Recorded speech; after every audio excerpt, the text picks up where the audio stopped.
स्वागत है। आप देख रहे हैं कुरुक्षेत्र और कुरुक्षेत्र में अब हम बात करेंगे राम मंदिर की प्राण प्रतिष्ठा कार्यक्रम से पहले जो नए नए किस्म के विवाद खड़े करने की कोशिश हो रही है उस पर।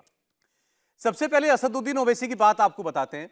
असदुद्दीन ओवैसी बार बार बयान दे रहे हैं जिससे एक किस्म से वो ये बताना चाहते हैं कि बाबरी मस्जिद शहीद हुई और उसके बाद आज वहां पर राम मंदिर बन रहा है और ये देश भर के मुसलमानों के दिलों में बड़ी तकलीफ पैदा करने का विषय है।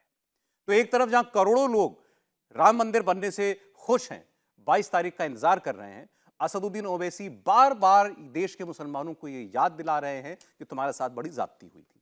अब उन्होंने एक कदम आगे बढ़कर सीधे देश के प्रधानमंत्री नरेंद्र मोदी से एक आश्वासन मांगा है कि अब आप किसी और मस्जिद की ओर निगाह नहीं डालेंगे। वो देश के प्रधानमंत्री से कह रहे हैं कि प्रदेश के अंदर एक कानून है जो कहता है कि जो मस्जिद है वो मस्जिद रहे, जो मंदिर है वो मंदिर रहे। आप उस कानून को आखिर क्यों नहीं मानते? इसका जवाब भारतीय जनता पार्टी की तरफ से क्या है, यह आपको बताएंगे। लेकिन कांग्रेस पार्टी की तरफ से दिग्विजय सिंह ने आज एक बिल्कुल अलग और नया विवाद और एक सवाल खड़ा किया। उन्होंने कहा कि ये जो हम बार बार सुन रहे हैं मीडिया में कि 3 मूर्तियों में से किसी एक का चयन किया जाएगा जो कि राम मंदिर के गर्भगृह में स्थापित की जाएगी, तो आखिर इस नई मूर्ति की जरूरत क्या है? वो मूर्ति कहां गई जिसको लेकर के सारा झगड़ा था, सारा विवाद था? आखिर वही मूर्ति वहां पर क्यों नहीं लगाई जाती? इस बात का भी उत्तर आज सीधे सीधे ट्रस्ट से जुड़े लोगों ने दिया। और एक इंटरेस्टिंग बात यह हुई कि 22 तारीख के लिए किसी को न्योता मिला है, किसी को नहीं मिला है, उसको लेकर के आप लगातार बयानबाजी सुन रहे हैं। लेकिन जिसको न्योता मिला वो भी शायद हैरान रह गया होगा। एक ऐसे शख्स हैं लालू यादव। लालू यादव और नीतीश कुमार को 22 जनवरी के कार्यक्रम में शामिल होने के लिए वीएचपी की तरफ से इनवाइट किया जा रहा है, लेकिन उन्होंने अभी तक मिलने का समय नहीं दिया है। अब वो न्योता स्वीकार करेंगे या नहीं करेंगे? 22 तारीख को क्या आपको अयोध्या में लालू यादव और नीतीश कुमार भी दिखाई देंगे? और इस पर हो रही पॉलिटिक्स, इस पर आज हम लोग बात करेंगे कुरुक्षेत्र में। लेकिन पहले आपको सुनाते हैं असदुद्दीन ओवैसी और दिग्विजय सिंह की बात। जब तक जिंदा रहूंगा 6 दिसंबर याद दिलाता रहूंगा। नहीं, मैं नहीं, सुनिए, मैं सुप्रीम कोर्ट का जजमेंट फाइनल है, तो क्या मैं 6 दिसंबर की याद नहीं दिलाऊं? 6 दिसंबर अगर नहीं होता तो जजमेंट क्या आता? गलती क्या है बोलने में? गोली मारेंगे क्या? गोली चला चुके हैं गाड़ी पे, अभी और चलाइए, और क्या करना है? मगर मेरा फ्रीडम ऑफ एक्सप्रेशन है, मैं एक सवाल उठा रहा हूं। अगर आप बोलेंगे नहीं उठा सकते तो क्या भाई ये क्या इजराइल है या फिर आपको ये नॉर्थ कोरिया है? जमहूरियत है, मेरा इख्तियार है, मेरा हक है। मैं ये सवालात उठा रहा हूं, मैं चाहता हूं कि हुकूमत जवाब दे इन सवालात का। मोदी सरकार ने डिसीजन के खिलाफ अपील क्यों नहीं की? क्या ये बात सच नहीं है कि अगर 6 दिसंबर को मस्जिद नहीं शहीद की जाती तो कोर्ट का जजमेंट क्या आता? क्या ये बात सच नहीं है कि बगैर मुस्लिम पक्ष को बताए ताले खोले गए? जब कंप्यूटर नहीं था तो चंद मिनट की हियरिंग में जज साहब ने 26 या 25 पेज का ऑर्डर दे दिया। क्या ये बात सच नहीं है कि जब जीबी पंत उत्तर प्रदेश के मुख्यमंत्री थे, रात के अंधेरे में बाबरी मस्जिद में मूर्तियां रख दी गई, उसके बाद मस्जिद को बंद कर दिया गया? मोदी सरकार से जानना चाहते हैं कि 1991 का प्लेसेस ऑफ वर्शिप एक्ट जो है उस पर भारत के प्रधानमंत्री और उनकी सरकार का क्या मौक़िफ़ है? क्यों नहीं केंद्र सरकार, वजीर आजम, प्रधानमंत्री नरेंद्र मोदी ये कह देते हैं कि हम 91 के प्लेसेस ऑफ वर्शिप एक्ट को फॉलो करेंगे, उसको अबाइड करेंगे? किस्सा ख़त्म कर दीजिए ना। जब आप 91 के एक्ट को मानेंगे तो सब किस्से खत्म हो जाएंगे। मैं आज भी कह रहा हूं कि जिस दिन देश के प्रधानमंत्री ये चाहेंगे कि कोई मस्जिद के ऊपर कोई तमाशा ना हो, सब खत्म हो जाएगा। न्योता आया है क्या आपको? क्या जी, राम मंदिर जाएंगे? मुझे कोई न्योते की आवश्यकता नहीं है। हमारे हृदय में बसे हैं भगवान राम। न्योता मतलब कांग्रेस के किसी नेता का? पहली बात तो यह है कि जिस रामलला की लड़ाई पर, मूर्ति पर सारा झगड़ा हुआ, वो मूर्ति कहाँ है? वो मूर्ति स्थापित क्यों नहीं हुई? नई मूर्ति कहाँ से आ रही है? वो रामलला की मूर्ति जिस पर कि सारा झगड़ा हुआ, वो कहाँ है? इस पर हम लोग उनसे पूछना चाहते हैं कि नई मूर्ति की आवश्यकता क्या पड़ी? जैसा मैंने आपको बताया, दो तीन विषय हैं। एक बात जो दिग्विजय सिंह ने कही या ओवैसी साहब कह रहे हैं, इसके अलावा जो न्योता लालू यादव को नीतीश कुमार को गया, उसको भी लेकर बड़ी चर्चा है। मेहमान हमारे साथ जुड़ गए के शर्मा जी, भारतीय जनता पार्टी से हमारे साथ हैं। शर्मा साहब, स्वागत है आपका। सुबोध कुमार मेहता जी हमारे साथ हैं आरजेडी से। सुबोध जी, स्वागत है आपका इंडिया टीवी पर। और विनोद बंसल जी वीएचपी से जुड़ने जा रहे हैं हमारे साथ। अनुराग भदौरिया जी समाजवादी पार्टी से। सैयद असीम वकार साहब हमारे साथ एआईएमआईएम से हैं। उनका फोन आते तो हमको चर्चा में शामिल करते हैं। पहले एक बार सुबोध जी से पहले हम पूछ लें, लालू जी को न्योता मिला, बहुत से लोगों को बड़ी हैरानी हुई इस बात की, लेकिन आज आपने खबरें देखी होंगी दिन भर कि अभी न्योता जो है वो स्वीकार नहीं किया गया है। सुबोध जी, क्या कहेंगे? देखिए, मुझे लगता है गौरव जी, ये हाइपोथेटिकल क्वेश्चन है। ये न्योता मिला या नहीं मिला, ये मीडिया में कैसे आ जाता है, पहली बात। दूसरी बात यह है कि चलो बुलावा आया है, माता ने बुलाया है, जब बुलावा आएगा तो हम लोग जाएंगे। जब राम का बुलावा आ जाए तो हम लोग जाएंगे, लेकिन बुलाने वाला कौन है, किस पर्पस से बुला रहे हैं, धर्म को आगे करके कहीं राजनीति तो नहीं हो रही है, राम के नाम पे वोट लेने की साजिश तो नहीं है। तो बहुत सारी ऐसी बातें हैं जिसको लेकर जो है हम लोग आज चर्चा कर रहे हैं, और आपका भी शो इसी के ऊपर है। तो मेरा ये मानना है कि इस तरीके का चर्चा होता ही क्यों है। धर्म पब्लिक डोमेन में जब बात होने लगे तो आप ये मान लीजिए कहीं ना कहीं कुछ दुविधाएं हैं, और उसी दुविधाओं को लेकर हम लोग आज यहाँ डिस्कशन और डिबेट कर रहे हैं। मेरा तो मानना है कि इस पे डिबेट और डिस्कशन होना ही नहीं चाहिए था। ये आस्था का विषय है, और सबसे बड़े अनुयायी जो अगर राम के हैं वो गांधी थे। तो जो सिया राम राम राम जो कहते थे दिन भर, उनको हे राम तक कौन पहुंचाया, और फिर उन्हीं लोगों ने जो अब देखिए, इस पर बहस तो सुबोध जी इसलिए हो रही है, जैसा आपने कहा, कार्यक्रम तो पूरी तरीके से धार्मिक ही है, लेकिन अब उसमें जिन भी लोगों को न्योता मिल रहा है, कोई कह रहा है कि जैसा आपने कहा, इसमें पर्पस क्या है, इनकी मंशा क्या है, उस पर सवाल है। अब कोई मना कर दे रहा है कि हमको न्योता मिला लेकिन हम नहीं जाएंगे, कि ये तो बीजेपी का कार्यक्रम बना दिया है। तो जो इसमें विवाद ढूंढ रहे हैं उसी की वजह से इसकी चर्चा हो रही है। बाकी लालू जी को न्योता मिला, ये तो खबर दिन भर हमने भी दिखाई है, तो हमारे पास तो ये जानकारी, मीडिया का काम ही खबर देना है।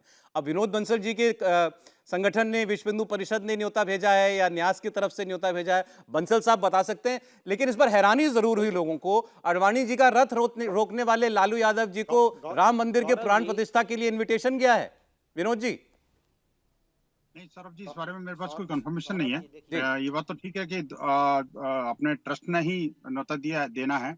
अगर किसी को दिया है तो ट्रस्ट ही दे रहा है निश्चित रूप से। हम तो सिर्फ वाहक हैं, और राम जी का बुलावा अगर आ रहा है तो हम तो उसके एक सारथी के रूप में जा रहे हैं। लेकिन ये है कि अगर बुलावा आया है तो निश्चित रूप से तो बड़े सौभाग्य की बात है।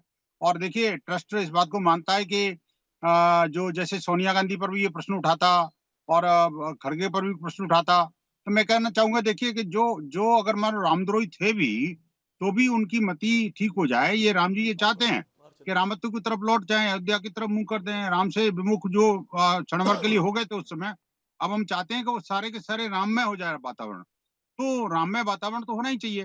देखिए, गलतियां होती हैं, वो बच्चों से भी हो जाती हैं, लड़कों से भी हो जाती हैं, और अब जो है वो अपने नेताओं से भी हो जाती हैं। तो अब वो उन गलतियों का परमार्जन का समय आ गया है। अब तो राम जी का जो उत्सव है, महोत्सव है, अब 500 साल बाद राम जी अपने मूल गर्भगृह में विराजमान होने वाले हैं। तो मुझे लगता है सबके लिए खुशी का विषय है, वो चाहे रथ रोकने वाले। लेकिन ये बात तो अटपटी लगेगी ना कि लालू जी को तो न्योता जाएगा राम जी के कार्यक्रम का, लेकिन उद्धव ठाकरे को नहीं जाएगा, शिवसेना वाले। नहीं, ऐसा नहीं है। उद्धव ठाकरे का भी नाम है। अच्छा। वो एक रूटीन में चल रहा है मामला। जैसे जैसे लोग पहुंचेंगे तब तक पहुंच जाएंगे, ऐसा मुझे जानकारी मिली है ट्रस्ट से कि भाई वो उद्धव ठाकरे का भी नाम है उसमें।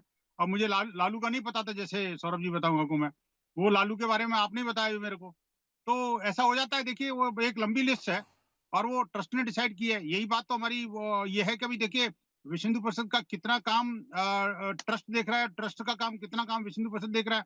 हम सहयोगी हैं जी, लेकिन डिसीजन मेकिंग नहीं है। जी, ठीक है। अब किसको न्योता जा रहा है और जिसको नहीं जा रहा, उसको क्यों नहीं जा रहा, ये तो हम नहीं बता सकते, लेकिन ये बात फैक्ट है, अखिलेश यादव जी को न्योता नहीं मिला है। उद्धव ठाकरे कह रहे हैं राम जी प्रॉपर्टी नहीं बन गए बीजेपी की, न्योता नहीं भी मिलेगा तो मैं बाद में चला जाऊंगा, लेकिन उनको न्योता नहीं मिला है अभी तक। सोनिया जी को इन्विटेशन मिल गया है, खड़गे जी को इन्विटेशन मिल गया है, लालू जी और नीतीश कुमार के पास इन्विटेशन जा रहा है, उन्होंने मिलने का समय नहीं दिया है। खबर हमारे पास ये है। विचित्र परिस्थिति बनी हुई है के शर्मा जी।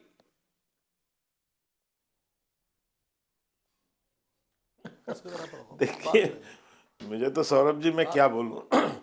देखिए, हम निमंत्रण देने का काम हमारा है नहीं। निमंत्रण देने का काम है वहाँ के जो राम जन्मभूमि ट्रस्ट न्यास जो है उनका है। हमारा काम इससे कोई लेना देना नहीं है, कौन आए कोई नहीं आए। हम तो सीधा ये कहते हैं कि भैया आप अपने जो है खुद के नैतिक बल को नापिए और एहसास कीजिए कि आपको जाना वहाँ पर आपकी नैतिकता की गवाही दे रहा है क्या।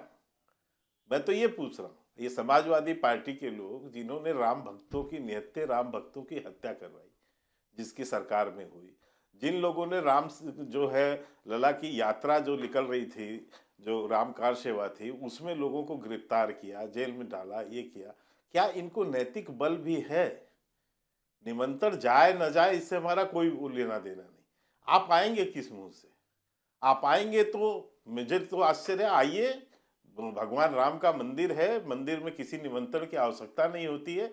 आप आइए और आके कम से कम पश्चाताप कीजिए कि हमने जिस भगवान राम को जो है काल्पनिक माना, जिनके कार सेवकों को निहत्थे उस पर जो गोलियां चलाई, उनकी हत्या करवाई, उन लोग कम से कम इस बात का अपना नैतिक रूप से एक बार विचार करें, आत्ममंथन करें कि हमने क्या किया है। और अभी मेरे एक मित्र कह रहे थे कि पब्लिक डोमेन में चर्चा आ जाए, क्यों नहीं आनी चाहिए? देश के लोकतंत्र में, लोकतंत्र के संविधान में आपको धर्म की बात कही गई है, आपको मानने की बात कही गई है, हमें अधिकार दिया गया है कि आप अपने धर्म को माने, आप अपने धर्म का प्रचार करें। तो वो आज जो है लोकतंत्र में यदि राजनीतिक विषयों का सरोकार हो सकता है, सामाजिक विषयों का सरोकार हो सकता है, आर्थिक विषयों का सरोकार हो सकता है, तो सांस्कृतिक और आध्यात्मिक विषयों का सरोकार क्यों नहीं होना चाहिए? ये 140 करोड़ जो भारतीय हैं, ये ही तो भारत के वोटर भी हैं जी। आप इनके साथ, आप इनके आस्था पर चोट करेंगे, आप इनको जो है इनके आराध्य के प्रति जो अपमानित करेंगे, उनको आप सनातन के समूल नाश की जो है संकल्प लेकर आप अपना गठबंधन बनाएंगे, आप ये लक्ष्य लेके चलेंगे कि हम हिंदुओं को और सनातनियों को यहां से समाप्त कर देंगे, इस धर्म को ही समाप्त कर देंगे, तो ये चर्चा क्यों नहीं होनी चाहिए? एक आखिर 140 करोड़ देश का कोई आस्था का केंद्र नहीं होगा क्या? ठीक, क्या इन भारतीयों के आस्था को का सम्मान नहीं होगा? अनुराग भदौरिया जी, मुझे लग रहा है बहुत सी बातें भी आपने समाजवादी पार्टी के लिए कही हैं। आ भी जाए तो किस नैतिक अधिकार से जाने वाले हैं? भदौरिया साहब जवाब दें, कह रहे हैं किस क्या मुंह लेकर जाएंगे राम जी के सामने? देखिए, प्रायश्चित तो कर ही सकते हैं क्या शर्मा जी? देखिए, मैंने फिर आपको बोला, आज फिर यही बोलता हूं कि प्रभु राम हमारे लिए आस्था का विषय है। प्रभु राम हमारे लिए राजनीतिक विषय नहीं हो सकते। भारतीय जनता पार्टी प्रभु राम के नाम पे राजनीति बंद कर दे। भारतीय जनता पार्टी प्रभु राम के ठेकेदार नहीं हो सकती है। प्रभु राम तो कण कण में है। लेकिन देखिए इनकी विडंबना, प्रभु राम की बात करते हैं, सबको करनी चाहिए, अच्छी बात है, लेकिन प्रभु राम की बेटियों की बात कौन करेगा? उत्तर प्रदेश महिला अपराध में नंबर 1 हो गया। एनसीडब्ल्यू की रिपोर्ट के अनुसार, एक टीवी चैनल के अनुसार आप जाएंगे तो दर्ज मुकदमे हुए 16,109 उत्तर प्रदेश में। वहां पे आप न्याय राज की बात, राम राज मतलब होता है न्याय राज, राम राज मतलब होता है बेटियां सुरक्षित। तो क्या बेटियां उत्तर प्रदेश में सुरक्षित हैं? क्या बीजेपी के आईटी सेल के नेता इन्वॉल्व नहीं थे? आईटी बीएचयू में जो घटना हुई, कौन थे वो दरिंदे? किस दल से आते हैं वो दरिंदे? उनकी हिम्मत कैसे हो गई? और 60 दिन तक कहां गायब रहे वो? 60 दिन तक रहे वो, इधर उधर घूमते रहे, किनके संपर्क में रहे, कहां उनकी फोटो आई? आप बताइए ना। आप तो न्याय राज्य की बात कर रहे हैं, राम राज्य की बात कर रहे हैं। होना चाहिए तो प्रभु राम की बेटियों के सम्मान की बात कौन करेगा? क्या वो बेटियां प्रभु राम की नहीं है? क्या इस समाज की, हिंदुस्तान की बेटी नहीं है वो? उसके बारे में बोलने में आप क्यों लड़खड़ाते हैं, क्यों घबराते हैं? आप उसकी भी तो चर्चा कीजिए ना। उसकी चर्चा के आड़ में आप इधर उधर की बातें करते हैं। आपसे पूछ लिया जाएगा उन्नाव की ये महिला उत्तर प्रदेश की बेटी नहीं थी वो? या अंकिता भंडारी इस देश की बेटी नहीं थी? पहलवान महिला इस देश की बेटी नहीं है? कटवा की बेटी इस देश की बेटी नहीं थी?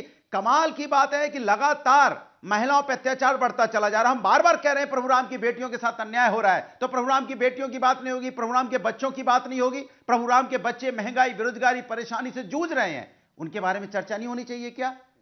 क्यों नहीं होगी उनके बारे में चर्चा? होनी क्योंकि चाहिए। आप करना नहीं चाहते। आप चाहते क्या हो आप कह रहे हैं कि राम के मंदिर की बात ना करें, राम राज्य की बात करें? अरे प्रभु राम को तो सब मानने वाले हैं, हम प्रभु राम को मानने वाले लोग हैं, प्रभु राम में आस्था रखते हैं, प्रभु राम के आचरण और स्वभाव को अपनाते हैं, आप प्रभु राम के आचरण को नहीं अपनाते हैं। प्रभु राम हमारे लिए सभ्यता संस्कृति है हमारे देश की, हमारे देश के धरोहर, हमारे देश, हम उनके आचरण को अपनाते हुए चलते हैं। आप प्रभु राम के आचरण को क्यों नहीं अपना रहे भाई? आप सिर्फ शब्दों में बोलेंगे, आचरण नहीं अपनाएंगे। हम प्रभु राम को सच में मानने वाले लोग हैं। हम प्रभु राम हमारे देश की संस्कृति, सभ्यता, संस्कार हैं जिसको हम अपना के चलते हैं। अगर किसी के साथ कोई अन्याय होता है तो हम खड़े होते हैं उसके साथ में, और हम मांग करते हैं कि देश के अंदर में कम से कम भारतीय जनता पार्टी को तो ये राइट नहीं मिलता बोलने का। लेकिन वो जब प्रभु राम के बारे में बात करती है तो वो मुलायम सिंह यादव जी जिन्होंने बतौर मुख्यमंत्री रहते हुए कार सेवकों पर गोली चलाने का आदेश दिया था, वो भी आप कहेंगे कि वो भी अपने धर्म का ही वहन कर रहे थे, वो भी अपना फर्ज ही निभा रहे थे? अच्छा, एक चीज मैं आपसे पूछ रहा हूं, मेरे सवाल के आगे सवाल होगा कि मेरे सवाल के आगे जवाब भी होगा? बेटी के साथ सरेआम 3 तरह अन्याय करते हैं, ताजी घटना है और सबके आंखों के सामने है, क्या उसमें बात नहीं होनी चाहिए? ये बताइए कि ये कैसे, आप दूसरी बात करके उस बात को दबाने की कोशिश कर देंगे? मैं तो जो विषय रखा है आपको विषय पर ला रहा हूं। बेटियों की ऊपर जो है राजनीति नहीं करना चाहता। विषय पे कह रहा हूं, हम सब प्रभु राम को मानने वाले लोग हैं। इसमें मुझे बताइए, इसमें बहस क्या करूं मैं? मानते हैं हम प्रभु हनुमान जी को क्या मानने बहस वाले करूं? लोग हैं, हम उनकी वो बड़ी तीनों बड़ी लोग मूर्तियां भारतीय लगाते जनता हैं, पार्टी हम से घर जुड़े हुए थे। में जब भी बीएचयू हम की लोग घटना घर से वाले, निकलते हैं, मैं कोई आपके भी साथ कल भी सनातनी चर्चा में था, आपने कल भी ये बात कही थी। उस दिन भी आपको एक दिन आपको सुधांशु त्रिवेदी ने सुधांशु त्रिवेदी से सीधा सवाल में उन्होंने जवाब दिया, मुझे लगता है शर्मा जी को भी दे देना चाहिए जवाब। जब वो तीनों लोग ये खुद कबूल कर चुके कि उन्होंने उस लड़की के साथ जो किया था वो गलत, वो किया था। सुने तो मेरी बात, वो तीनों लोग कबूल कर चुके कि हाँ उन्होंने उस लड़की के साथ वो किया था। बीजेपी कह चुकी है हमारे लोग, हमारे पार्टी से जुड़े हुए लोग थे, पब्लिक डोमेन में करने से बातें वो अरेस्ट हो गए। नहीं तो आई बताइए, बुलडोजर कहां गया फिर? वैसे तो बुलडोजर बहुत घूमता है, ठीक है, अब बुलडोजर नहीं जाएगा क्या? ठीक है, मैंने तो आपको इसलिए रोका नहीं जब आपने ये बात कही, मेरा क्योंकि सीधा आपको सवाल है, अपनी बात कहने का अधिकार नहीं जाना चाहिए? आप है। बताइए। लेकिन जो विषय, मैं उस विषय पर तो बात करूंगा ना। जैसे इनको सीधे कहना चाहिए कि हाँ वो अपराधी थे अगर हमारी पार्टी से भी जुड़े थे। मैंने आपसे स्पष्ट सवाल पूछा, हिंदुस्तान की बेटी की बात कर रहा हूं, अगर बाबरी मस्जिद को बचाने के लिए मुलायम सिंह यादव जी ने गोली चलवाई थी तो समाजवादी पार्टी को उस पर डिफेंसिव नहीं होना चाहिए और कहना चाहिए कि नहीं ठीक है, वो मुख्यमंत्री थे, उनका फर्ज था, उन्होंने जो किया ठीक किया। देखिए, आप मेरी बात पे बार सुनिए, अभी मैंने आपको बोला तो आप कह रहे हो कल भी इस पर चर्चा हुई थी, बिल्कुल ठीक बात, जवाब दिया था। हाँ। इस पे भी कई बार जवाब आ चुका है, लेकिन बार बार आप सवाल पूछेंगे। मेरा विषय आज, क्योंकि आप बेटी पे सवाल नहीं पूछना चाहते। अरे भाई अनुराग जी, आपको टॉपिक बताया गया था ना, आप कह सकते थे कि मैं इस विषय पर नहीं बोलूंगा। लेकिन बेटी का सवाल में आपने कह दिया कल भी चर्चा हुई थी, परसों हुई थी। मैंने आपको टॉपिक बोला था बीएचयू की घटना, चर्चा 1000 बार होगी, क्योंकि ये बेटी प्रभु राम की बेटी है। मेरी टीम ने आपको बोला था कि हम बीएचयू की घटना पर बहस कर रहे हैं। एक दिन चर्चा हुई, खत्म हो गई। मैंने क्या आपको बोला था कि बीएचयू की घटना पर बहस हो रही है, या क्या आपको ये नहीं बताया था कि राम मंदिर के विषय में बात होगी? अरे मैं प्रभु राम की बात कर रहा हूं, फिर प्रभु राम की ही बात कर रहा हूं मैं। अरे प्रभु राम इनको जवाब देना चाहिए। लीजिए, मैं आपके सामने जवाब मांग रहा हूं, लेकिन इसके बाद विषय पर आ जाइएगा। के शर्मा जी उत्तर दीजिए, उत्तर देना चाहिए आपको, बीएचयू की घटना पर उत्तर दीजिए। फिर आसिम बकार जी के पास में जाऊंगा। नहीं, बिल्कुल बिल्कुल, देखिए वो घटना, सौरभ जी, ये घटना हुई, दुखदपूर्ण घटना थी। सरकार ने कार्रवाई की, उनको पकड़ा और पूरी तरह से उन पर कानूनी कार्रवाई होगी, कड़ी कार्रवाई होगी, कोई नहीं बचेगा। लेकिन मैं एक उदाहरण देता हूं मात्र, ये गायत्री प्रजापति कौन थे? बुलडोजर जिस गायत्री प्रजापति को अखिलेश यादव छुपाते रहे अपने बंगले के अंदर, और कहां पर जब उनको फॉर्म भरवाया गया तब उनको बाहर किया, वो गायत्री प्रजापति जो आज जेल में सड़ रहे हैं, उस घटना को तो इनकी। लेकिन मैं दूसरी बात पे आता हूँ, मैं आज के विषय पे आता हूँ। मैं थोड़ा सा सौरभ जी, अच्छा ठीक है अनुराग जी, इसी बदतमीजी में कई बार आपने विषय नहीं था, आपने भी टॉपिक अब ऐसे ना करें। अब जरा आज के विषय पर बात करते हैं। अभी तो ओवैसी साहब की बात पे तो आया ही नहीं हूँ, असीम बकार जी इंतजार कर रहे हैं, उनका भी समय लिया है हमने। शर्मा जी अपनी बात कंप्लीट कीजिए, फिर असीम बकार जी। नहीं, मैं अपनी बात पूरी कर लूं। सौरभ जी बोलिए। सौरभ जी, मैं बात पूरी कर लूं। लेकिन देखिए, जो आपने मुलायम सिंह जी की बात की, मुलायम सिंह जी के सामने वो सारे प्रक्रिया थे, पूरी फोर्स जो है ढांचे की रक्षा कर रही थी, उसको बचा रही थी, लेकिन उन्होंने सीधे सीधे ऑर्डर किया गोली मारने का। वो चाहते तो अश्रु गैस चला सकते थे, पानी का बौछार करके भीड़ हटा सकते थे, लाठी चार्ज कर सकते थे, लेकिन सीधे गोली। आज कोठारी बंदियों की जो हत्या हुई है उसके जितने प्रत्यक्ष गवाह हैं वो क्या बताते हैं कि कमरे से खींच के निकाला गया और 20 वर्षीय और 18 वर्षीय कोठारी बंदियों को गन पॉइंट से गोली मारा इनके लोगों ने। ठीक है, मैं ये कहता हूं कि इस तरह की जिस तरह से हत्या करवाई गई, उस हत्या के पीछे क्या सोच थी, और उसमें भी अब शर्मा जी, अच्छा ठीक है, इसका जवाब अगर मैं तो चाहूंगा कि दें, लेकिन अभी तक दे नहीं रहे अनुराग जी। इस सीमा तक जाकर खड़े ओवैसी साहब ने आज ये बोला है, ओवैसी साहब ने कहा है कि मैं मरते दम तक 6 दिसंबर 92 की घटना याद दिलाता रहूंगा जब बाबरी मस्जिद ढाई गई। शर्मा जी, जब आप अब सवाल सुनिएगा, फिर इसके बाद मैं जा रहा हूं आसिम साहब के पास आ रहा हूं। अभी आपने एक शब्द इस्तेमाल किए थे, आस्था पर चोट। ओवैसी साहब पूछ रहे हैं मेरी आस्था का क्या, उस पर जो चोट हुई थी उसके दोषियों का क्या? शर्मा जी, वो तो विवादित था, वो तो विवादित था, वो तो विवादित ढांचा था, उसमें क्या है, वो तो विवादित ढांचा था और वहां तो बाकायदा पूजा हो रही थी, उसमें क्या कौन सा चोट आया है? और सबको पता है, पूरा इतिहास बताया गया है कि उसमें जो है मंदिर को तोड़ के और जो है उसमें मस्जिद बनाई गई थी, और आज से नहीं 500 साल से लगातार उसकी चर्चा हो रही है और वो विवादित ही रहा है। वो तो हिंदुओं की आस्था पर चोट था, हिंदुओं की आस्था पर चोट था, जिसको मुझे चाहिए था कि बार बार जो बात कही जाती थी कि बातचीत से इस मामले को सुलझा लीजिए, और बातचीत से सुलझता तो अच्छा होता, हम भी कहते थे इस बात को, लेकिन अंत तक निर्णय नहीं होने देना, उसको में जबरदस्ती जो है केस लगा लगा के उसे इतना लंबा खींचा गया। कोई उसमें पूछ रहा है कि भगवान राम जो है कहां पैदा हुए, यहां शौचालय बना दो, यहां अस्पताल बना दो। अरे ये जहां भगवान राम जन्मे उस स्थान पर आप इस स्तर तक जा रहे हैं। आपको जो है भारतीय अपने हिंदुओं की आस्था का कोई लेना देना नहीं है। ठीक है, 140 करोड़ भारतीयों की कोई लेना देना मतलब नहीं है। ओवैसी साहब की आस्था की चोट का कोई मामला नहीं बनता, आपने सीधा कह दिया विवादित मामला। अच्छा, एक सेकंड, आप असीम अकार साहब, देर से आ रहा हूं आपके पास, खेद है मुझे भी। असीम साहब, आज सीधा जब ओवैसी साहब ने बात कह रहे थे, उनसे बार बार ये कहा गया कि भाई सुप्रीम कोर्ट का फैसला आ चुका लगा था, उसके बाद अब ये बात नहीं होगी दोबारा, अब तो वहां राम मंदिर बन रहा है, प्राण प्रतिष्ठा का कार्यक्रम होने वाला है, अब ये बातें दोहराने का क्या मतलब? तो उन्होंने कहा कि मेरा हक है कि मैं ये बात कह सकता हूं, मैं नॉर्थ कोरिया में नहीं हूं। ठीक है, उनका हक है, वो उससे इनकार नहीं है, लेकिन हासिल क्या है ये बातें करके? अब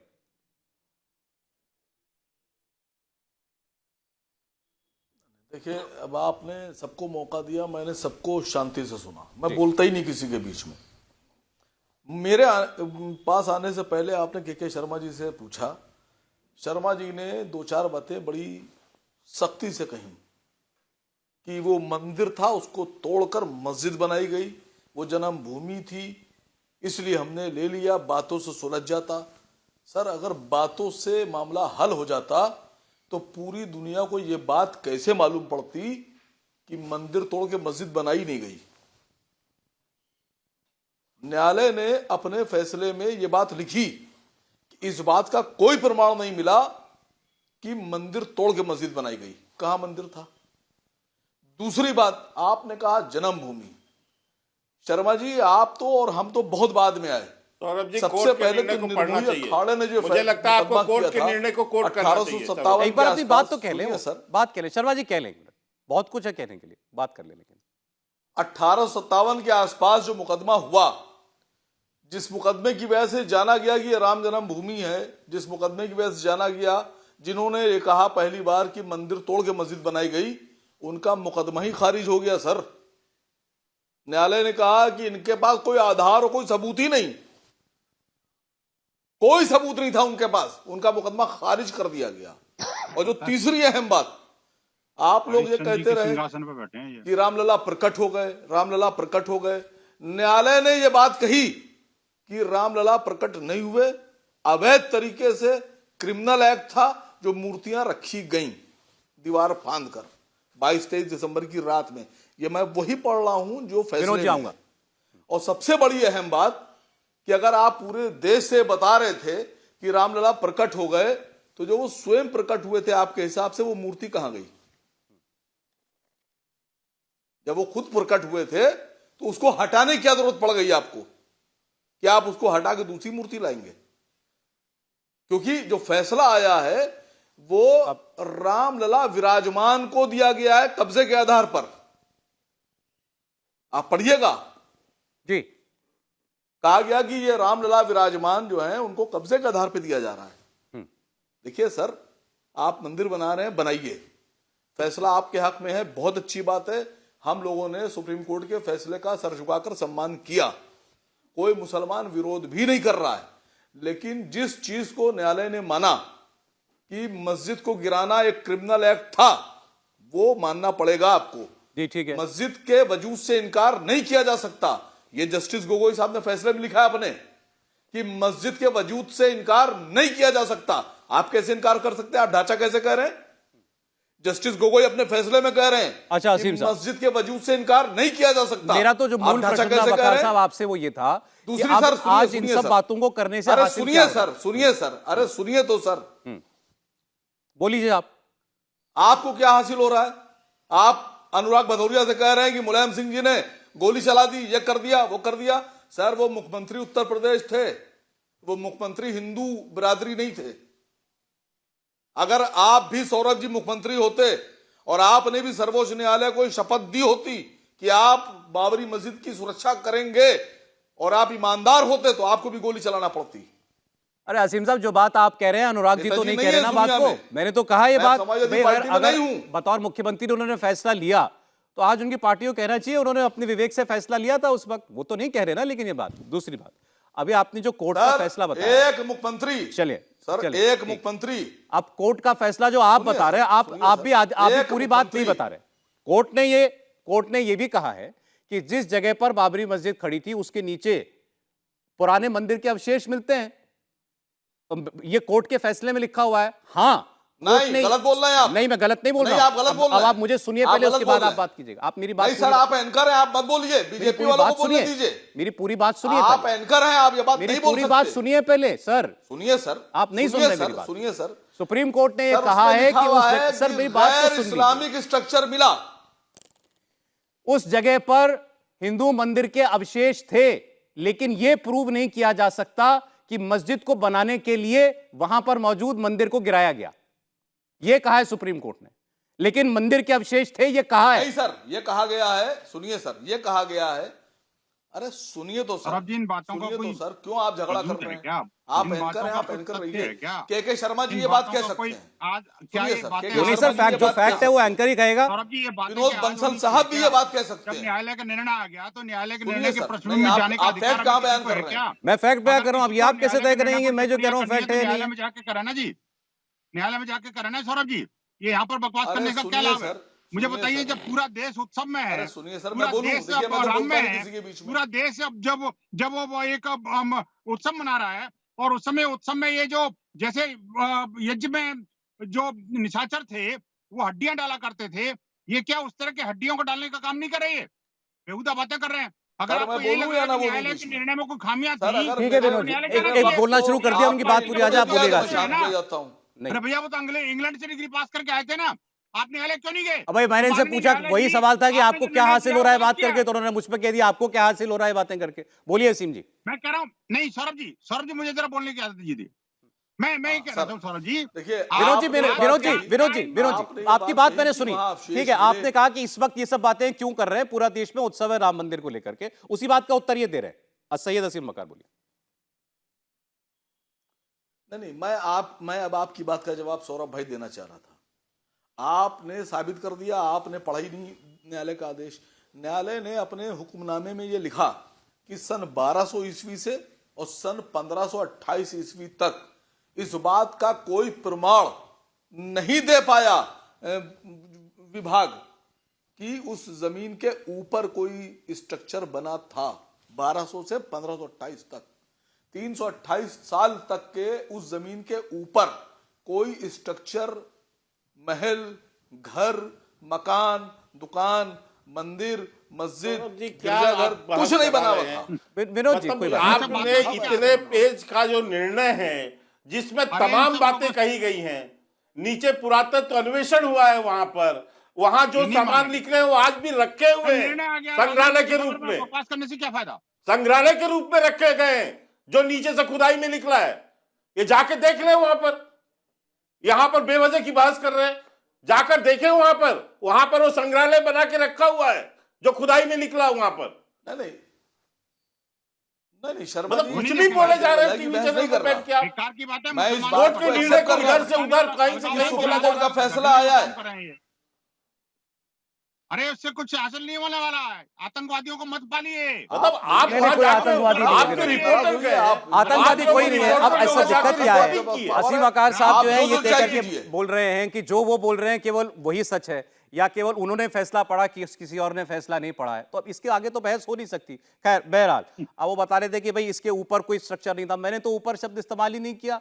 मैंने तो कहा अरे सर एक लाइन बता दीजिए मुझे, 1040 पन्ने के जजमेंट में मुझे एक लाइन आप बताइए सौरभ भाई, जहां ये लिखा हो कि इस बात का प्रमाण मिला कि मंदिर तोड़ के मस्जिद बनाई गई थी। अरे भाई आप आसिम अगर एक ही बात आप बार बार कह रहे हैं, मैंने भी आपकी बात में बात अपनी मिलाई है। हाँ कोर्ट ने कहा है कि मंदिर तोड़ के मस्जिद बनी, इस बात का प्रमाण नहीं है, लेकिन नीचे मंदिर के अवशेष हैं, ये कोर्ट में लिखा है। एएसआई के दो बार सर्वे हुए, 1976, 1977 में, 2003 में। ग्राउंड पेनिट्रेटिंग रडार से वहां पर सर्वे किया गया है। 80 कॉलम मिले हैं मंदिर के। मैंने कल ही आधा घंटा बात की है के मोहम्मद से, आर्कियोलॉजिकल सर्वे ऑफ इंडिया के नॉर्थ जोन के डायरेक्टर से, कल आधा घंटा बात की है। अभी सुनवा सकता हूं आपको। उन्होंने कहा कि ये सनराइजेज इन दी ईस्ट, जैसे ये वाक्य एक फैक्ट है, ऐसे ये फैक्ट है कि नीचे मंदिर था। अब आप कहेंगे सुप्रीम कोर्ट ने नहीं कहा। सुप्रीम कोर्ट ने एएसआई की रिपोर्ट को हूबहू माना है, अपने फैसले में शामिल किया है। उसके नीचे इस बात की तख्ती मिली, एक मैन्यूस्क्रिप्ट मिली है जो ये कहती है कि यहां पर भगवान विष्णु के अवतार जिन्होंने बाली का वध किया यानी भगवान राम का मंदिर था। ये एएसआई की रिपोर्ट का हिस्सा है जो सुप्रीम कोर्ट ने पूरी तरह अपने फैसले में शामिल किया है।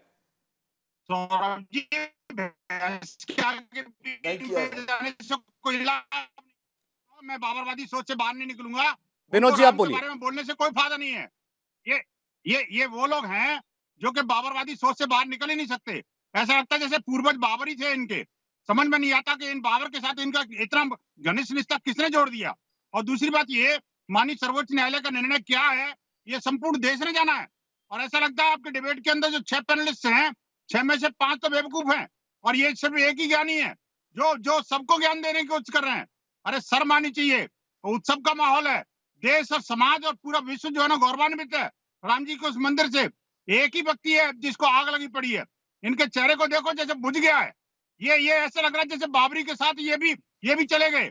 अरे भैया ये राम का देश है, ये बाबर का देश नहीं है, भूल जाइए। न्यायालय ने निर्णय राम के फेवर में दिया है। पीछे क्या था, आगे क्या था, इस पृष्ठ में क्या था, इस पृष्ठ में क्या था, इन सब चीजों का कोई लॉजिक नहीं है। नहीं, अगर आपके अंदर ताकत है, आपके अंदर दम है, तो आप मुसलमानों के कल्याण के लिए कुछ बात सोचिए। आप मुझे बताइए कि क्या 1936 से लेकर के और 6 दिसंबर 1992 तक ये आपके बैरिस्टर साहब कभी नमाज पढ़ने गए थे? उन्होंने बाबरी देखी भी थी। अच्छा चलिए मैं इससे, इतने बड़े बैरिस्टर हैं, कभी किसी न्यायालय में ओवैसी साहब जो बात कर रहे हैं उसका दूसरा हिस्सा देखिए, वो ये कह रहे हैं, अब आज उन्होंने सीधे प्रधानमंत्री का नाम लेते हुए एक बात कही के शर्मा जी। उन्होंने कहा प्रधानमंत्री को ये बताना चाहिए कि देश के अंदर प्लेसेस ऑफ वर्शिप एक्ट नाम का एक कानून है जो ये कहता है कि 1947 तक देश के आजाद होने तक जिस धार्मिक स्थल की का जैसा स्वरूप है वो वैसे ही रहेगा, उसको बदला नहीं जा सकता। उसमें केवल अयोध्या एक अपवाद था, वहां का फैसला हो गया। तो अब किसी और मस्जिद की बात नहीं की जाएगी, वहां पर कोई तमाशा खड़ा नहीं किया जाएगा। यह आश्वासन प्रधानमंत्री को देना चाहिए। नहीं देखिए, ये न्यायालय का काम है ना सौरभ जी। न्यायालय के न्यायविद जो है वो जिन परिस्थितियों पर ये बना है कानून और उसमें जो है प्रावधान रखे गए हैं उसका विश्लेषण तो न्यायाधीश करेंगे। अभी जो भी विषय आगे आना है या जो भी होगा उस पर न्यायालय निर्णय कर रहा है ना। सुप्रीम कोर्ट के आदेश आए हैं, हाई कोर्ट के आदेश आए हैं, हर जगह ये दलीलें दी जा रही हैं और वो न्यायालय ही फैसले कर रहे हैं। क्या न्यायाधीश से बड़े हो गए हैं लोग? ये लोग न्यायाधीश से बड़े हैं क्या भाई? देश में सुप्रीम कोर्ट के जो न्यायाधीश हैं या हाई कोर्ट के जो न्यायाधीश हैं वो फैसले करेंगे और वो उनके पास हक है इसका, न्यायालय के पास निर्णय करने का। तो ये या तो ये कहें कि हमें न्यायालय पे विश्वास नहीं। आज जो बैठ के बाहर में जो है टीवी में जो लोग बयान देते हैं वो जाके क्यों नहीं बहस करते सदन की? उसमें क्या इसको चैलेंज नहीं किया गया? सुप्रीम कोर्ट में इस एक्ट को, और सुप्रीम कोर्ट की डायरेक्शंस नहीं आए क्या इसमें? तो जाके कभी खड़ा होकर वहां भी बैरिस्टरगिरी करे ना, केवल टीवी में बैरिस्टर थोड़ी ना बनेंगे। मैं ये कहना चाहता हूं, और ये कह के केवल क्या करना है कि आज भी किस ढंग से देश में एक विषाक्त वातावरण पैदा किया जाए, देश के अंदर में एक तरह की जो है खंडता कैसे पैदा की जाए, कि किस तरह से देश के अंदर में विभाजन की बातें होने लगे, और इसलिए ये उकसावे का बयान है। ये देश की जो है एकता को कहीं ना कहीं चोट पहुंचाता है, और ये कोशिश है एक तरह की जिसका संज्ञान भी होना चाहिए। मैं ये भी मानता हूं इस विषय को, क्योंकि बार बार ये प्रश्न उठाना, कोई पूछ रहा है मूर्ति कहां है, वो मूर्ति क्यों नहीं है। अरे भैया, ये तुम्हारा काम नहीं है, ये वहां के पुजारियों, वहां के जो महान महान जो जगत गुरु शंकराचार्य से लेकर शंकराचार्य तक बैठे हैं, ये वो लोग निर्णय कर लेंगे। नहीं, ये सवाल केवल ऐसा है कि असीम बकार ने भी पूछा, ये तो आज दिग्विजय सिंह ने भी पूछा। यदि आपकी अभिव्यक्ति की स्वतंत्रता है तो आप कुछ भी उठाओगे क्या? दिग्विजय सिंह भी यही सवाल पूछ रहे हैं कांग्रेस पार्टी से कि वो मूर्ति कहां है जिस पर विवाद था। जो भगवान राम को काल्पनिक कहते, नहीं सौरभ जी सुनिए, जो भगवान राम के स्वरूप को ही नहीं मानते, जो उनको काल्पनिक कह के सुप्रीम कोर्ट में एफिडेविट देते हैं, उनको किसने हक दिया इस बात का कि वो इस बात पर पूछे? अब मेरी अभिव्यक्ति की स्वतंत्रता, अरे भाई तुम्हारी अच्छा ठीक है, अच्छा ठीक है, सुबोध जी और अनुराग जी को चर्चा में लाना, धर्म विशेष के ऊपर क्वेश्चन उठाओगे? एक मिनट सुबोध जी। और इसका निर्णय ट्रस्ट करेगी वहां पर कि जो मूर्ति की पूजा हो रही थी या उसका क्या करना, कैसे उनको कहां स्थान देना, क्या विषय होना, ये निर्णय हो जाएगा। इसको लेके क्यों चिंतित है वो? सुबोध जी, अब ये तो आप किसी को मजबूर नहीं कर सकते कि भाई आप राम जी का मंदिर बन रहा है, आप खुश हुई है इस पर, या आप इसको स्वीकार ही कीजिए, आपको या जैसे किसी को ये मजबूर नहीं किया जा सकता कि आप उस कार्यक्रम में जाइए। लेकिन जो बात ओवैसी जी कह रहे हैं कि मैं मरते दम तक 6 दिसंबर याद दिलाता रहूंगा, बाबरी मस्जिद याद दिलाता रहूंगा। शर्मा जी ने, विनोद जी ने कहा कि भाई ये तो समाज में जहर खोलने के जैसा है। क्या आज ये इन बातों से बचना चाहिए? अगर मेरी आवाज आ रही तो कनेक्ट कर। देखिए सौरभ जी, राम को आगे कर पक्ष और विपक्ष बनाकर डिबेट करना, और जो बातें जो है ओरिजिनली उठनी चाहिए, एम्प्लॉयमेंट की बातें, एग्रीकल्चर की बातें, जो समस्याएं हैं, किस तरीके से कल्याणकारी राज्य की अवधारणा को तार-तार किया गया है, उस अरे जिस विषय पर डिबेट है उस विषय पर बोल दीजिए। जो है पॉलिसीज पे बात कर नहीं, इस पॉलिसीज पे बात करनी चाहिए, लेकिन हम धर्म के ऊपर और कर्म के ऊपर बात नहीं कर रहे हैं। तो राम जी की बात है। और नहीं, के शर्मा जी जो है, के शर्मा के जो, अच्छा देखिए सौरभ जी, इनको चुप कराइए। बोलिए सुबोध जी, विनोद जी बोलिए, बहुत देर से सुन रहे थे वो भी, बोलिए। के शर्मा जी अभी संविधान की बात कर रहे थे कि संविधान में धर्म को प्रचालित करने की बात कही गई है, तो आप इंडिविजुअल और कोई ट्रस्ट बना के कर सकते हैं, लेकिन अगर राज्य ही अगर उसमें शामिल हो जाए तो सर्वधर्म संभाव का कॉन्सेप्ट है संविधान में, ये के शर्मा जी को पता है, पर ये बातें नहीं बोल रहे हैं। और जहां तक बात रही, नेताजी तो गोल टोपी लगा करके चले जाते हैं। बात हो रही थी, जो एक सेकंड सर, एकदम टीका लगाने के लिए 2 मापदंड है, एक जो है गांधी के टीका है और दूसरा जो है आपके सावरकर और जो है गॉडसे के टीका है। तो हम लोग गांधी के टीका वाले हैं, हम लोग वैष्णव वाले हैं, हम लोग जो हैं हम लोग जो है सिया राम वाले हैं। आप लोग जो हैं राम को आगे करके राम को जो है नाम का राजनीति कर रहे हैं। आज राम भगवान अगर साक्षात अगर प्रकट हो तो आप लोगों को जो है खैर नहीं है। आप जो है पॉलिसी पे क्यों नहीं बात कर रहे? पिछले 1 हफ्ते से मैं देख रहा हूँ कि लगातार राम के ऊपर डिबेट कर रहे हो आप लोग। आप राम के ऊपर क्यों डिबेट कर रहे हो? इलेक्शन हार रहे हैं, इंडिया गठबंधन मजबूती के साथ इलेक्शन लड़ रही है, जिसके डर से ईडी, सीबीआई और आईटी का जो है आप अटैक करते हो। इससे भी अगर आपकी बात नहीं हुई तो हमें तोड़ने की साजिश रच रहे हो, इससे भी बात नहीं बन रही है। तो आप राम को आगे करके हमें हर दिन पक्ष और विपक्ष में जितने भी विपक्ष है उसको राम का विरोधी बना देते हो, जितने भी पक्ष हैं उसके राम के बहुत बड़े अनुयायी बना देते हो। आप हमें ये बताइए ना, शर्मा जी से पूछिए ना, शर्मा जी से पूछिए कि जिसने जो है राम के अनुयायियों को हत्या करवाया, आज जो है आज बात कर रहे हैं राम की बातें। किसने हत्या करवाया सुबोध जी? देखिए किसने हत्या करवाया राम के अनुयायियों का? मैं बात नहीं कर रहा हूँ, राम सबके हैं, जितने राम पक्ष के हैं उतने राम विपक्ष के भी हैं। तो राम के नाम पर आप आगे करके राजनीति नहीं कर सकते इस देश में। इस देश की महान जनता समझ रही है कि आप राजनीति क्या कर रहे हो। पिछले 10 दिनों से इस तरीके का डिबेट हर एक चैनल पे बुलाकर आप अपोजिशन लीडर को जो है आप जो है विपक्ष में कटघरे में खड़ा करते हो, राम विरोधी बताते हो। आपके राम विरोधी बताने से हम लोग राम विरोधी नहीं है, हम लोग राम के सच्चे अनुयायी हैं, हम लोग सिया राम वाले हैं, हम लोग राम जी वाले हैं। आप लोग जो है अनुराग भदौरिया वाले लोगों का आपने साथ दिया। अनुराग भदौरिया जी, अब जितने भी सुबोध जी ने जैसे कहा, सर एक सेकंड, विनोद जी बोलते हैं, कभी कुछ बोलते हैं। अनुराग जी जैसे भी सुबोध जी ने कहा कि भाई बोल देते हैं पूरा राज्य ही या सरकार ही अगर राम के काम या किसी धार्मिक आयोजन में शामिल हो जाएगी तो ये देश की सेक्युलरिज्म के लिए ठीक नहीं है। क्या आप मानते हैं प्रधानमंत्री का इस कार्यक्रम के अंदर जाना या जिस तरीके से भी राम मंदिर का 22 जनवरी का दिन जो आयोजित किया जा रहा है उसमें कुछ गलत है? प्रधानमंत्री संविधान के मूल्यों से बंधे हुए हैं। एक मिनट, मैंने आपके का नाम लेकर के सवाल पूछा। अनुराग जी, क्या कुछ गलत हो रहा है? प्रधानमंत्री जी को आप जो है प्राण प्रतिष्ठा। अनुराग भदौरिया जी से मेरा सवाल है। सुबोध जी प्लीज। अनुराग जी, अरे भाई कोई बोल रहा है, मुझे आवाज जी, सवाल दोबारा से पूछ लीजिए। आवाज उनका कहना यह है कि सरकार को इस कार्यक्रम में शामिल नहीं होना चाहिए, मतलब सीधे सीधे प्रधानमंत्री से, कि प्रधानमंत्री को मंदिर के कार्यक्रम में नहीं शामिल होना चाहिए। एकदम देखिए, एक बात तो मैंने साफ साफ आपको बोली है और फिर मैं दोबारा से बोल रहा हूं। प्रभु राम इस देश की संस्कृति, संस्कार और सभ्यता है। प्रभु राम इस देश के कण कण में है। प्रभु राम को सभी सनातनी जितने लोग हैं सब प्रभु राम को मानने वाले लोग हैं और वो भाषा की मर्यादा भी रखते हैं। तो अपने यहाँ तो देखो डिबेट में ही भाषा की मर्यादा खो जा रहे हैं, बेवकूफ, बेहुदा। प्रभु राम का आचरण ऐसा नहीं था जिस तरह का आचरण अपनाते हैं डिबेट में, तो इससे साफ जाहिर होता है कि आप उनके अनुयायी नहीं हो सकते।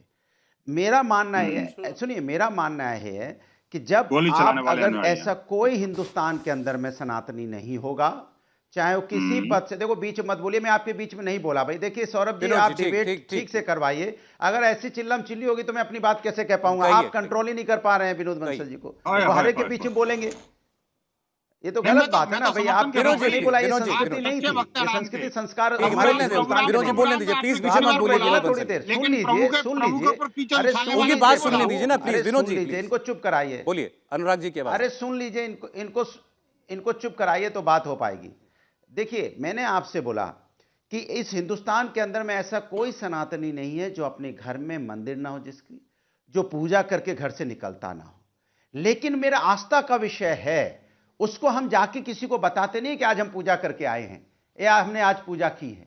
भारतीय जनता पार्टी समाज के असली मुद्दों से हल्ला मचा के सिर्फ ध्यान भटकाना चाहती है। वो चाहती नहीं है कि समाज के असली मुद्दों पे बात हो पाए। अच्छी बात है, मंदिर बन रहा है, भव्य मंदिर बन रहा है, सब चाह रहे हैं मंदिर बने, कोई आप विपक्ष में उसके नहीं है।